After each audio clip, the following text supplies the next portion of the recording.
विधानसभा चुनाव हारने के बाद समाजवादी पार्टी अपने को और मजबूत करने की तैयारी कर रही है।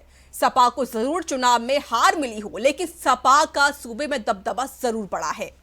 सपा को सत्ता भले ना मिली हो, लेकिन अब प्रदेश में एक मजबूत विपक्ष बनाने में जुटी है। इसी बीच अब राजनीतिक गलियारों में चर्चा है कि बीजेपी से बागी हुए स्वामी प्रसाद मौर्य को सपा में आने का तोहफा मिल सकता है। रिपोर्ट देखिए।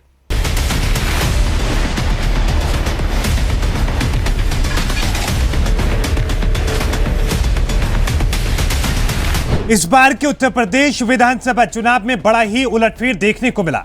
बीजेपी से लेकर सपा तक के दिग्गज चुनाव हार गए। अब इन दिग्गजों का सियासत में क्या होगा, इसे लेकर कई अटकलें लगाई जा रही हैं। इसमें सबसे आगे नाम चल रहा है स्वामी प्रसाद मौर्य का। फाजिल नगर से चुनाव हारे स्वामी प्रसाद मौर्य को अखिलेश यादव अपनी करहल सीट से चुनाव लड़ाने की तैयारी कर रही हैं।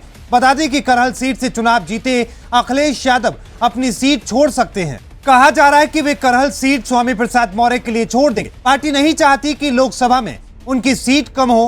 हालांकि यह भी संभव है कि अखिलेश यादव यूपी में ही विपक्ष के नेता की भूमिका में पार्टी को अगले चुनाव के लिए मजबूती दें। फाजिल नगर से चुनाव हारे स्वामी प्रसाद मौर्य को अखिलेश यादव अपनी करहल सीट से चुनाव लड़ाने की तैयारी कर रहे हैं। सपा प्रमुख अखिलेश यादव करहल सीट से इस्तीफा देकर आजमगढ़ की सांसदी अपने पास रखेंगे।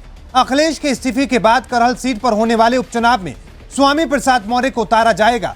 अखिलेश और स्वामी प्रसाद मौर्य ने मुलाकात की और इस पर चर्चा भी हुई। हालांकि पार्टी के एक धड़े का मानना है अखिलेश यादव इस बार करहल की सीट नहीं छोड़ेंगे और सदन में रहकर 2027 की लड़ाई के लिए लड़ाई का बड़ा संदेश देंगे।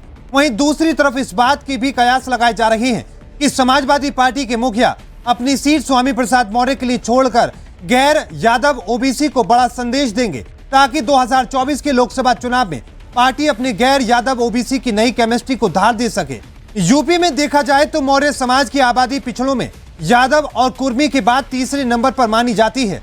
करीब 6% कुल आबादी है, जिसमें मौर्य, शाक्य और सैनी आते हैं। यूपी की करीब 100 विधानसभाओं में इस समाज की आबादी अच्छी खासी मानी जाती है।